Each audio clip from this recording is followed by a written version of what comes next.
നല്ല അളവിൽ താരനുണ്ടോ? വെറുതെ താരൻ ട്രീറ്റ് ചെയ്ത് സമയം കളയേണ്ട ആവശ്യമില്ല. അവരുടെ വയറ് കുടലിലാണ് ഏറ്റവും കൂടുതൽ പ്രശ്നം കിടക്കുന്നത്. ഞാൻ ഈ പറയുന്ന ലേറ്റസ്റ്റ് റിസർച്ചുകളാണ്. നമ്മളെ പഴയ രീതിയിലനുസരിച്ച് ചികിത്സിച്ചുകൊണ്ടിരുന്ന ഒരിക്കലും നമുക്ക് പ്രശ്നങ്ങൾ മാറത്തില്ല. മനസ്സിലാക്കേണ്ടത് വയറ്റിലെ പ്രശ്നം മാത്രമല്ല വയറ്റിലെ പ്രശ്നം. അത് മുടി കൊഴിച്ചിലും താരനും സ്കിന്നിൻ്റെ പ്രശ്നങ്ങളും ക്ഷീണവും അരിശവും ടെൻഷനും ഉറക്ക പ്രശ്നങ്ങളും മടി കണ്ണിൽ ഇരുട്ട് കയറുക ബാലൻസിൻ്റെ പ്രശ്നങ്ങൾ മൈഗ്രെയിൻ തലവേദനകൾ ഇതെല്ലാം ഗട്ട് റിലേറ്റഡ് ആണ്. ഞങ്ങൾ മനസ്സിലാക്കിയ ഒരു കാര്യം മൈഗ്രെയിന് ചികിത്സിച്ച കാര്യമില്ല. കാരണം ഇവർ ഈ മൈഗ്രെയിന് തന്നെ 8ഉം 10ഉം കൊല്ലം ചികിത്സ ചെയ്ത് ചെയ്ത് മടുത്തവരാണ്. നമുക്ക് ഇന്ന് മറ്റൊരു ടോപ്പിക്ക് ഡിസ്കസ് ചെയ്യാനുള്ളത് ഇപ്പോൾ വയറിൽ വരുന്ന പ്രശ്നങ്ങൾ, വയറിൽ ഗ്യാസ് നിറയുക, അല്ലെങ്കിൽ വയറ് ഭയങ്കരമായിട്ട് പുകച്ചിൽ വരുന്ന പ്രശ്നങ്ങൾ ഉണ്ടാവുക, അല്ലെങ്കിൽ വയറ്റിൽ പോകുന്നത് കണ്ടിന്യൂസ് ആയിട്ട് പോയിക്കൊണ്ടിരിക്കുക എന്ന് പറയുന്നവരുണ്ടാവും, അല്ലെങ്കിൽ ചിലപ്പോൾ വയറ്റിൽ നിന്ന് പോകുന്നില്ല എന്നുള്ള പ്രയാസം ഉണ്ടാവും. ഇനി അതല്ലെങ്കിൽ വയറ്റിൽ നിന്ന് ബാക്കിലൂടെ നല്ല സ്മെല്ല്, ഭയങ്കര നശിച്ച സ്മെല്ലുകൾ വരുന്ന രൂപങ്ങളുണ്ടാവുക. ഇങ്ങനത്തെ പ്രയാസം നേരിടുന്ന ഒരുപാട് പേരുണ്ടാവാറുണ്ട്. ഇങ്ങനത്തെ കേസുകളിലേക്ക് നമുക്ക് എന്തൊക്കെയാണ് ചെയ്യാൻ പറ്റുക? ഓക്കെ, സാധാരണ രീതിയിൽ നമ്മളിപ്പോൾ ഒരു 100 പേരെ എടുത്തു കഴിഞ്ഞാൽ ഇതിനകത്തൊരു 40% ആളുകളുടെ പ്രശ്നം ഇത് തന്നെയാണ്. എന്ന് വെച്ചാൽ ഒന്ന്, എന്തെങ്കിലും ഭക്ഷണം കഴിച്ച ഉടനെ വയറ്റിൽ ഗ്യാസ് നിറയുന്ന പ്രശ്നങ്ങൾ, പുളിച്ച് തേട്ട് വരിക, നെഞ്ചരിച്ചിലുണ്ടാകുക, അതേപോലെ കീഴ്വായു ഫ്ലാറ്റ്ലൻസ് ആയിട്ട് പോവുക, അതേപോലെ തന്നെ ഫുഡ് കഴിച്ച ഉടനെ ടോയ്ലറ്റിൽ പോകുന്ന കണ്ടീഷന്. അത് ചില ആളുകൾക്ക് ടോയ്ലറ്റിൽ പോകാനേ പറ്റുന്നില്ല, ചിലപ്പോൾ 2-3 ദിവസങ്ങളിൽ പോകാതിരിക്കുന്ന ആളുകൾ. പിന്നെ വായിൽ മൗത്ത് അൾസർസ് വരുന്നത്, വായിൽ നമുക്ക് ബാഡ് ബ്രെത്ത്, സംസാരിക്കുന്ന സമയത്ത് സ്മെല്ലുണ്ടാകുന്ന കാര്യങ്ങൾ, ഇതെല്ലാം ഗട്ട് റിലേറ്റഡ് ആണ്. ഗട്ട് എന്ന് പറഞ്ഞാൽ ഇൻറ്റസ്റ്റൈൻ. അപ്പോൾ ഈ പ്രശ്നങ്ങളിൽ നിന്നാണ് ഭൂരിഭാഗം പ്രശ്നവും തുടങ്ങുന്നത്. പലപ്പോഴും ഇതിൻ്റെ കണക്ഷനായിട്ട് വരുന്ന പല പല പ്രശ്നങ്ങൾ നമ്മൾ അതിന് പല പല രീതിയിൽ ട്രീറ്റ്മെൻറ്റ്സ് ആണ് നമ്മൾ എടുക്കുന്നതെങ്കിലും ഇവിടെയാണ് അതിൻ്റെ എല്ലാതും തുടക്കം. അതായത് പല പ്രശ്നങ്ങളെന്ന് ഉദ്ദേശിക്കുന്നത് റുമറ്റോയ്ഡ് ആർത്രൈറ്റിസ്, അതായത് നമ്മൾ സാധാരണ ആമവാദം എന്ന് പറയുന്നതും ഗട്ട് റിലേറ്റഡ് ഇൻറ്റസ്റ്റൈൻ ആണ്. അതേപോലെ ലൈക്കൻ പ്ലാനസ്, സ്കിന്നിൻ്റെ മുകളിലുള്ള കറുത്ത കറുത്ത പാടുകളോ ചൊറിച്ചിലോ അങ്ങനെ വരുന്നതും ഗട്ട് റിലേറ്റഡ് ആണ്. വീട്ടിലിഗു, വെള്ളപ്പാണ്ടുകൾ, അത് ഗട്ട് റിലേറ്റഡ് ആണ്. തൈറോയ്ഡൈറ്റിസ്, ഹാഷിമോട്ടോ തൈറോയ്ഡൈറ്റിസ് എന്ന് പറയുന്ന തൈറോയ്ഡ് ഗ്ലാൻഡിൻ്റെ നീർക്കെട്ട്, ഇൻറ്റസ്റ്റൈൻ, ഗട്ട് റിലേറ്റഡ് ആണ്. അതേപോലെ തന്നെ മൾട്ടിപ്പിൾ സ്ക്ലീറോസിസ്, ന്യൂറോൺസിന് ഡാമേജ് വരികയും അതിൻ്റെ ഭാഗമായിട്ട് മസിൽസിൻ്റെ ബലം കുറയുകയും അങ്ങനത്തെ ബലക്കുറവ് രീതിയിലുള്ള പ്രശ്നങ്ങൾ ഉണ്ടാകുന്നതും ഗട്ട് റിലേറ്റഡ് ആണ്. ഇതൊക്കെ ഒരു ഓട്ടോ ഇമ്മ്യൂൺ ഡിസീസ് എന്നാണ് ഇതിന് പറയുന്നത്, ഡിസോർഡറാണ്.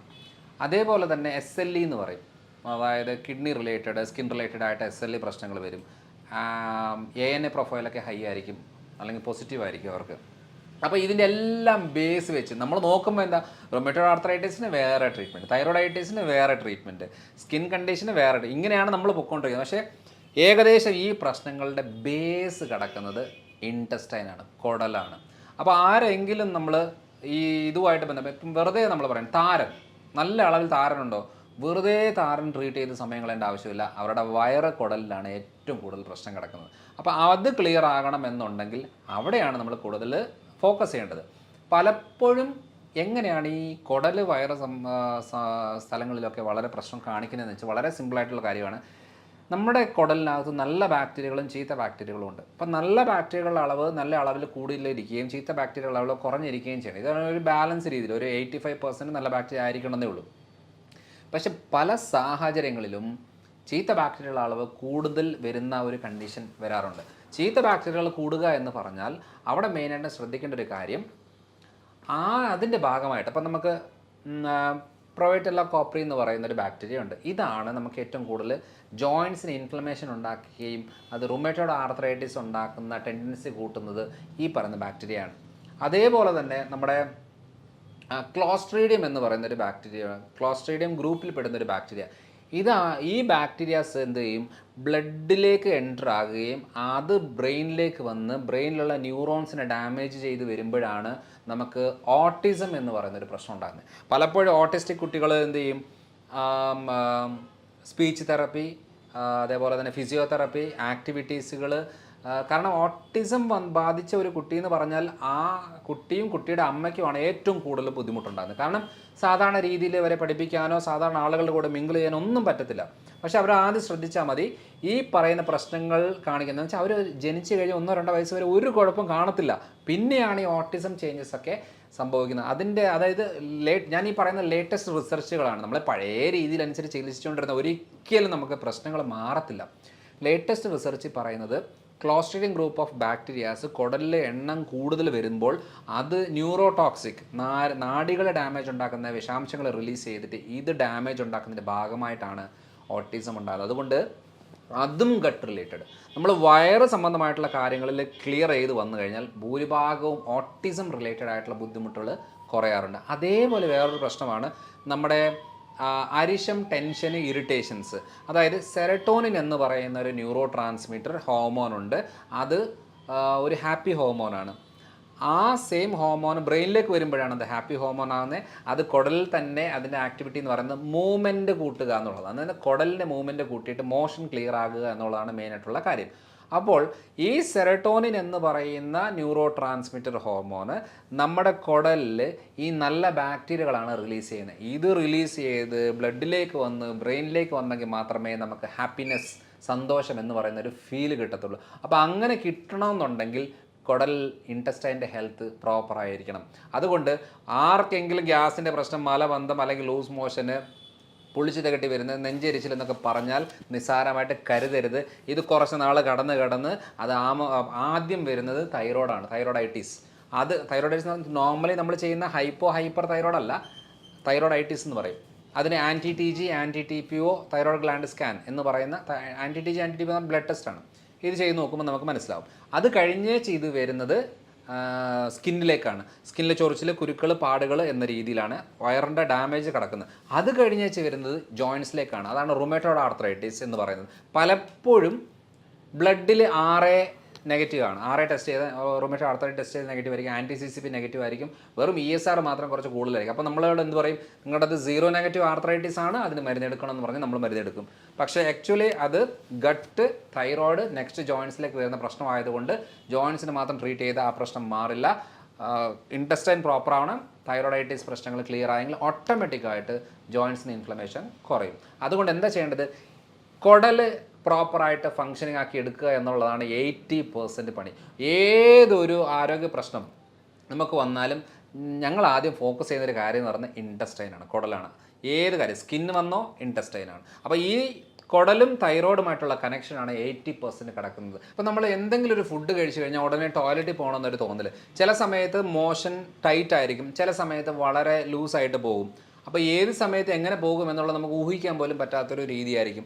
ആ IBS പ്രശ്നമുള്ള ആളുകൾ വളരെ മെലിഞ്ഞ് വണ്ണം കുറഞ്ഞ് വരുന്നൊരു കണ്ടീഷനായിരിക്കും. ഇവർക്കായിരിക്കും ഏറ്റവും കൂടുതൽ ടെൻഷനും ആങ്സൈറ്റിയും ഇമോഷണൽ ഡിസ്റ്റർബൻസസും മെൻ്റൽ ഇൽനെസ്സും ഒക്കെ കൂടുതൽ വരുന്നത് ഈ പറയുന്ന കാറ്റഗറിയിലുള്ള ആളുകളായിരിക്കും. അപ്പോൾ അങ്ങനെയുള്ള ആളുകളെ എത്രയോ പേര് അപ്പം നമ്മുടെ ക്ലിനിക്കൽ പ്രാക്ടീസ് കണ്ടേക്കുന്നത് വെച്ചാൽ അവർ US ലും UK ലും UAE ലൊക്കെ പോയിട്ട് ജോലി ചെയ്യുന്നതിൻ്റെ ഭാഗമായിട്ട് പോയിട്ട് നല്ല ശമ്പളത്തോടു കൂടി നിന്നിച്ച് 2-3 മാസം ആകുമ്പോഴത്തേന് തിരിച്ചു വരികയാണ്. കാരണം പറ്റുന്നില്ല, കാരണം അവരുടെ ആരോഗ്യം ക്ലിയർ അല്ല, അവർക്കൊരു ജോലി ചെയ്യാൻ പറ്റുന്നില്ല.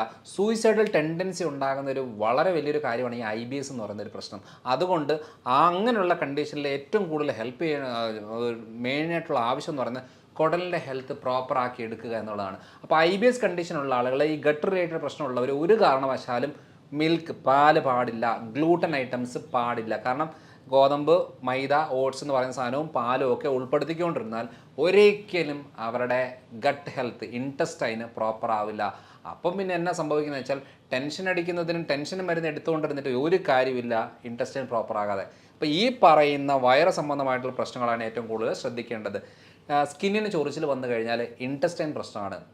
അപ്പോൾ എപ്പോഴും നമ്മൾ കണക്ട് ചെയ്യുന്ന ഒരു കാര്യം എന്ന് പറയുന്നത്, ആരെങ്കിലും സ്കിന്നിൻ്റെ പ്രശ്നം പറഞ്ഞു കഴിഞ്ഞാൽ സ്കിന്നിന് ട്രീറ്റ് ചെയ്തിട്ട് യാതൊരു കാര്യമില്ല. കാരണം സ്കിന്നിൻ്റെ പ്രശ്നം ഉണ്ടാകുന്നത് ഒന്ന് അവർക്ക് തൈറോയ്ഡ് ആയിരിക്കും, അല്ലെങ്കിൽ അവർക്ക് കുടലിലെ പ്രശ്നമായിരിക്കും, അല്ലെങ്കിൽ ലിവറിന് എന്തെങ്കിലും ബുദ്ധിമുട്ടായിരിക്കും.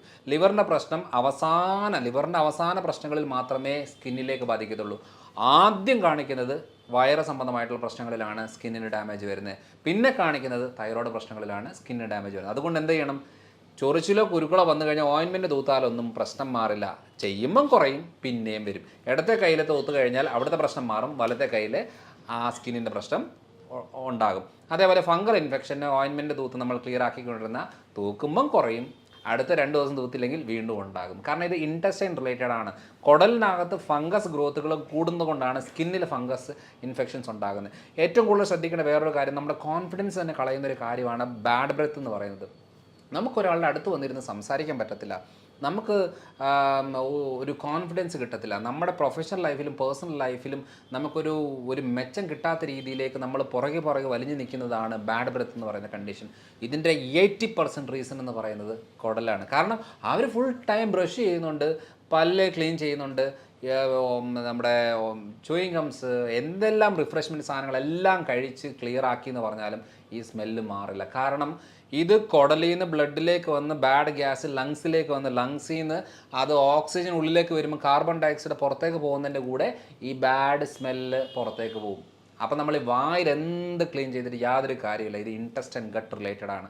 സോ അതുകൊണ്ട് ഈ എല്ലാ കാര്യങ്ങളും നമ്മൾ ട്രീറ്റ് ചെയ്യണമെന്നുണ്ടെങ്കിൽ പ്രോബയോട്ടിക്സ്, പ്രീബയോട്ടിക്സ് കോമ്പിനേഷനിൽ നമ്മൾ എടുക്കണം, ഡൈജസ്റ്റീവ് എൻസൈംസ് ഒക്കെ എടുക്കണം. അതേപോലെ തന്നെ നമ്മുടെ ഈ ഗ്ലൂട്ടനും ലാക്ടോസൊക്കെ കട്ട് ചെയ്യണം. കുറച്ച് കാലം ഫൈബറൊക്കെ നമ്മൾ സൂക്ഷിച്ച് വേണം. ചില കണ്ടീഷന് പറ്റും, ചില കണ്ടീഷനിൽ പറ്റത്തില്ല. അപ്പം കോൺസ്റ്റിപ്പേഷൻ റിലേറ്റഡ് ആയാൽ ട്രീറ്റ്മെൻറ്റ് പ്രോട്ടോക്കോളേ വേറെയാണ്, ഡയറി റിലേറ്റഡ് ആയിട്ടുള്ള ട്രീറ്റ്മെൻറ്റ് പ്രോട്ടോക്കോളേ വേറെയാണ്. അപ്പോൾ നമ്മൾ ഏതൊന്ന് നോക്കിയിട്ട് വേണം ഈ കാര്യങ്ങൾ പ്രോപ്പറായിട്ട് തീരുമാനിക്കാനും ചികിത്സ എടുക്കാനും. അതുകൊണ്ട് വിദഗ്ധരായ ഡോക്ടർമാരുടെ അടുത്ത് ചെന്ന് കൺസൾട്ട് ചെയ്തിട്ട് നമ്മുടെ ഈ പ്രശ്നങ്ങൾ പറഞ്ഞ് മനസ്സിലാക്കിയിട്ട് എന്നിട്ടാണ് നമ്മൾ എടുക്കേണ്ടത്. അതുകൊണ്ട് മനസ്സിലാക്കേണ്ടത് വയറ്റിലെ പ്രശ്നം മാത്രമല്ല, വയറ്റിലെ പ്രശ്നം അത് മുടി കൊഴിച്ചിലും താരനും സ്കിന്നിൻ്റെ പ്രശ്നങ്ങളും ക്ഷീണവും അരിശവും ടെൻഷനും ഉറക്ക പ്രശ്നങ്ങളും മടി, കണ്ണിലിരുട്ട് കയറുക, ബാലൻസിൻ്റെ പ്രശ്നങ്ങൾ, മൈഗ്രെയിൻ തലവേദനകൾ, ഇതെല്ലാം ഗട്ട് റിലേറ്റഡ് ആണ്. ഇത് ക്ലിയർ ആയാൽ ഇത്രയും പ്രശ്നങ്ങൾ നമുക്ക് ക്ലിയർ ആക്കാൻ സാധിക്കും. ഇതാണ് മെയിനായിട്ടും നമ്മൾ വയറ് സംബന്ധമായിട്ടുള്ള പ്രശ്നങ്ങളിൽ ശ്രദ്ധിക്കേണ്ട ഒരു കാര്യം. അപ്പം വേറെ എൻ്റെ ക്ലിനിക്കൽ പ്രാക്ടീസിൽ കോമൺ ആയിട്ട് കണ്ടൊരു കാര്യമാണ്, പലപ്പോഴും പലരും തലവേദന എന്ന് പറഞ്ഞ് വരുന്നവരുണ്ട്. അതിൽ ചിലത് ടെൻഷൻ ഹെഡേക്ക് ആയിരിക്കും, ചിലത് BP കൂടിയ തലവേദനയായിരിക്കും, ഭൂരിഭാഗവും മൈഗ്രെയിൻ റിലേറ്റഡ് പ്രശ്നമായിരിക്കും, പീരിയഡ്സിൻ്റെ സമയത്തുള്ള തലവേദനകളായിരിക്കും, ഡീഹൈഡ്രേഷനുമായിട്ട് ബന്ധപ്പെട്ട് വെള്ളത്തിൻ്റെ അളവ് ശരീരത്തിൽ കുറയുന്നതിൻ്റെ ഭാഗമായിട്ട് തലവേദന എടുക്കുക. അങ്ങനെ പല കാരണങ്ങൾ കൊണ്ടുള്ള തലവേദനയുണ്ട്. പക്ഷേ ഈ കാരണങ്ങളൊക്കെയാണ് ആ കാരണം ലെവലാക്കുമ്പോഴത്തേനും നമുക്ക് ഭൂരിഭാഗ പ്രശ്നവും ക്ലിയർ ആവേണ്ടതാണ്. വെള്ളത്തിൻ്റെ അളവ് കുറഞ്ഞു കഴിഞ്ഞാൽ, വെള്ളം കുടിച്ചു കഴിഞ്ഞാൽ തലവേദന ഓക്കെ ആവണം. വളരെ സിമ്പിളാണ്. ടെൻഷൻ അടിക്കുന്ന ഒരാൾ ഒന്ന് റിലാക്സ് ചെയ്ത് കടന്ന് ഉറങ്ങി ഇതായി കഴിയുമ്പോഴത്തേനും ആ ടെൻഷൻ തലവേദന മാറിക്കിട്ടുന്നതാണ്. വെയിലത്ത് നോക്കുന്നതിൻ്റെ ഭാഗമായിട്ടാണെങ്കിൽ അവിടെ നിന്ന് സാഹചര്യം മാറിക്കഴിഞ്ഞാൽ ആ പ്രശ്നം ക്ലിയർ ആവണം. പക്ഷേ പലപ്പോഴും മൈഗ്രെയിൻ തലവേദനകൾ എങ്ങനെ ചെയ്താലും ഇത് മാറാത്ത ഒരു കണ്ടീഷൻ വരും. അപ്പം ഞങ്ങൾ മനസ്സിലാക്കിയൊരു കാര്യം, മൈഗ്രെയിന് ചികിത്സിച്ച കാര്യമില്ല. കാരണം ഇവർ ഈ മൈഗ്രെയിന് തന്നെ 8-10 കൊല്ലം ചികിത്സ ചെയ്ത് മടുത്തവരാണ്. അപ്പോൾ സൊല്യൂഷനായിട്ട് വരുന്ന സമയത്ത് നമ്മൾ ആദ്യം ചോദിക്കുന്നത്, നിങ്ങൾക്ക് വയറ്റിൽ എന്തെങ്കിലും പ്രശ്നമുണ്ടോ എന്ന് പറയുമ്പോൾ ശരിയായി, എനിക്ക് ഗ്യാസ്ട്രൈറ്റിസ്, അസിഡിറ്റി പ്രശ്നമുണ്ട്, ഗ്യാസ് നിറയുന്ന പ്രശ്നങ്ങളുണ്ട്, മലബന്ധ പ്രശ്നമുണ്ട്, എന്തെങ്കിലുമൊക്കെ ആയിട്ട് പറഞ്ഞിട്ടുണ്ടെങ്കിൽ നമ്മൾ ആദ്യം ട്രീറ്റ് ചെയ്യുന്നത് വയറിൻ്റെ കണ്ടീഷനാണ്. ശ്രദ്ധിച്ചാൽ മതി, വിശന്നിരിക്കുന്ന സമയത്ത് തലവേദന എടുക്കുക, വെയിലത്ത് നോക്കിയ തലവേദന എടുക്കുക, ടെൻഷൻ അടിക്കുമ്പോൾ തലവേദന എടുക്കുക, അതേപോലെ തന്നെ ഉറക്കം ക്ലിയർ അല്ലെങ്കിൽ തലവേദന എടുക്കുക. ഈ കാര്യങ്ങളെല്ലാം ഗട്ട് റിലേറ്റഡ് ആണ്, ഇൻറ്റസ്റ്റൈൻ ആണ് ഇവിടുത്തെ മെയിൻ ആയിട്ടുള്ള കാര്യം. ഞാൻ ഇത്രയും നേരം പറഞ്ഞേക്കുന്നതെന്ന് വെച്ചാൽ കുടൽ എന്ന് പറയുന്ന ഒരു നിസാരമായിട്ട് ആരും എടുക്കരുത്. കാരണം തലവേദനയുടെ പേരിൽ മരുന്നുകൾ ഈ കാലങ്ങളോളം കഴിക്കുന്നവരുണ്ട്, ഡെയിലി മരുന്ന് കഴിക്കുന്നവരുണ്ട്. ഒരു ഫിലിം ഫീൽഡിലുള്ള ഒരാളായിരുന്നു എൻ്റെ അടുത്ത് വന്നത്. അവർക്ക് ഓപ്പൺ ഏരിയ ഷൂട്ട് പറ്റത്തില്ല, കാരണം വെയിലത്ത് നോക്കി ഉടനെ തലവേദന എടുക്കും. അപ്പോൾ അവരോട് ചോദിച്ചൊരു കാര്യമായിരുന്നു, വയറ്റിൽ എന്തെങ്കിലും പ്രശ്നമുണ്ടോ? ശരിയാണ്, എൻ്റെ വയറിൻ്റെ അസിഡിറ്റി പ്രശ്നം ഉണ്ടെന്ന്. അപ്പോൾ ആദ്യം നമ്മുടെ അസിഡിറ്റി ക്ലിയർ ആക്കിയപ്പോൾ മൈഗ്രെയിന് വേണ്ടി ചികിത്സിക്കേണ്ട ആവശ്യം വന്നില്ല. ഇപ്പോൾ ഒരു കുഴപ്പം, അല്ലെങ്കിൽ എല്ലാ ദിവസവും നേരത്തെ ഗുളിക എടുത്തിട്ടാണ് പുറത്തേക്ക് ഇറങ്ങേണ്ടത്. ഇപ്പോൾ കുറേ മാസങ്ങളായിട്ട് യാതൊരു കുഴപ്പമില്ലാതെ അവരുടെ ഡേ ടു ഡേ ആക്ടിവിറ്റീസിൽ നിൽക്കുന്നുണ്ട്. അതേപോലെ വേറൊരു എക്സ്പീരിയൻസ് ഒരാൾ പറഞ്ഞത്, എനിക്ക് ബൈക്കിലേക്ക് കയറുമ്പം ബാലൻസ് പ്രശ്നം വരുന്നുണ്ട് എന്നുള്ളത്. ഞാൻ 8 മാസമായിട്ട് വെർട്ടിഗോ, അതായത് ഇയർ ബാലൻസിൻ്റെ പ്രശ്നത്തിന് ഞാൻ മരുന്നെടുക്കുന്നുണ്ട്, എനിക്ക് യാതൊരു മാറ്റവും ഇല്ല. അപ്പോഴും നമ്മൾ ഫോക്കസ് ചെയ്തത് വയറിൻ്റെ കാര്യമാണ്. 2 ആഴ്ച കൊണ്ടാണ് ആ ഇയർ ബാലൻസ് പ്രശ്നങ്ങൾ ക്ലിയർ ആയത്. വളരെ സിമ്പിളാണ്, വേറെ ഒന്നും ചെയ്തതല്ല. വയറിൻ്റെ കണ്ടീഷന് വേണ്ടുന്ന കാര്യങ്ങളെല്ലാം ചെയ്തു കൊടുത്തപ്പോൾ ഈ പറയുന്ന വെർട്ടിഗോയ്ക്ക് പിന്നെ മരുന്നെടുക്കേണ്ട ആവശ്യം വന്നില്ല. അപ്പോൾ നമ്മൾ ശ്രദ്ധിക്കേണ്ടത്, പലപ്പോഴും പല കാര്യങ്ങൾക്ക് വേണ്ടിയിട്ട് നമ്മൾ മൈഗ്രെയിന് മരുന്നെടുത്തിട്ട് കുറയുന്നില്ലേ, വയറാണ്.